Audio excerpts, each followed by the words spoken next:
हम आपको हजरत इब्राहिम अलैहिस्सलाम और हजरत इस्माइल अलैहिस्सलाम की कुर्बानी का कहानी सुनाएंगे। हालांकि यह कहानी आप पहले भी कई बार सुन चुके होंगे, लेकिन आज हम इसे एक नए अंदाज में सुनाएंगे ताकि आप पूरी तरह समझ सकें। पूरी कहानी जानने के लिए वीडियो को अंत तक जरूर देखें। तो आइए शुरू करते हैं। एक रात हमारे प्यारे पैगंबर हजरत इब्राहिम अलैहिस्सलाम गहरी नींद में सो गई। तभी अचानक उन्होंने एक सपना देखा। कोई कह रहा था, ए इब्राहिम, तुम कुर्बानी करो। हजरत इब्राहिम अलैहिस्सलाम उस सपना देखकर जग गई। सलाम नींद से जागे तो बहुत सोच में पड़ गए। उन्होंने दिल में कहा, नबी का ख्वाब झूठा नहीं होता, यह तो अल्लाह का हुक्म है। उस वक्त हजरत इब्राहिम अलैहिस्सलाम के पास बहुत सारे ऊंट थे। उन्होंने सोचा कि शायद यही मेरी सबसे कीमती चीज है, इसलिए अगली सुबह उन्होंने 100 ऊंट अल्लाह की राह में कुर्बान कर दिए। मगर अगली रात फिर वही ख्वाब आया। अगली सुबह फिर उन्होंने 100 ऊंट कुर्बान कर दिए।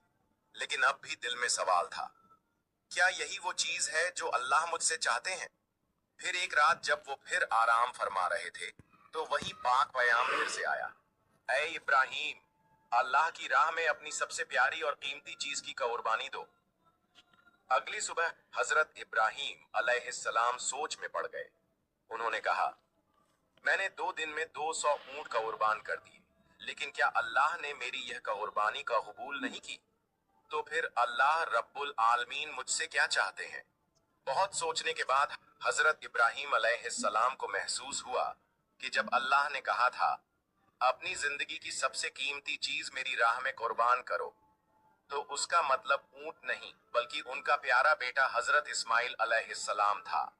हजरत इब्राहिम अलैहिस्सलाम की उम्र 86 साल थी जब हजरत इस्माइल अलैहिस्सलाम उनके घर में पैदा हुए थे, और यह बेटा हजरत इब्राहिम अलैहिस्सलाम को बेहद प्यारा था, क्योंकि बढ़ती उम्र में उन्हें ये औलाद अल्लाह ताला की रहमत से नसीब हुई थी।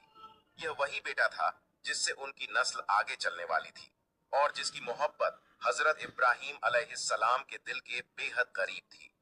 मगर जब अल्लाह रब्बुल आलमीन का हुक्म आया कि अपने प्यारे बेटे की कुर्बानी दो, तो हजरत इब्राहिम अलैहिस्सलाम ने दिल में मजबूत इरादा किया और कहा, अगर यही अल्लाह ताला का हुक्म है तो मैं पीछे नहीं हटूंगा। अल्लाह की मोहब्बत और रजा पाने की राह में दुनिया की कोई भी चीज रुकावट नहीं बन सकती। इसके बाद हजरत इब्राहिम अलैहिस्सलाम ने अपने इकलौते बेटे हजरत इस्माइल अलैहिस्सलाम को अल्लाह की राह में कुर्बान करने का पक्का इरादा किया। जैसे ही यह इरादा दिल में आया